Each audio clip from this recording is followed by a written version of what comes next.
Hi everyone, how are you doing? My name is Crystal Miller. Welcome to my YouTube channel where you're going to learn tips and tricks to grow your online business.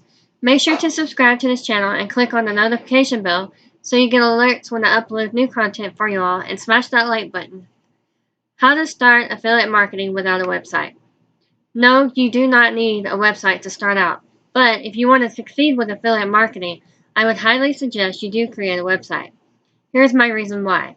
Because you're going up against other affiliates that are probably promoting the same link or website. But if you create your own website, you're standing out from the crowd.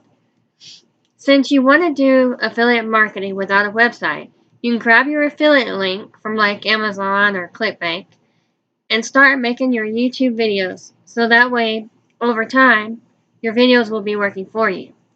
You can also blog, which I can do a video on how to blog in a later video, so you'll know how to get started with a blog.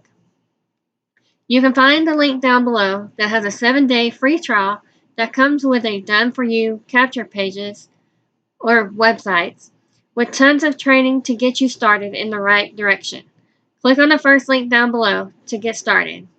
Also, remember to subscribe and hit the bell so you don't miss out on my daily content. Bye for now.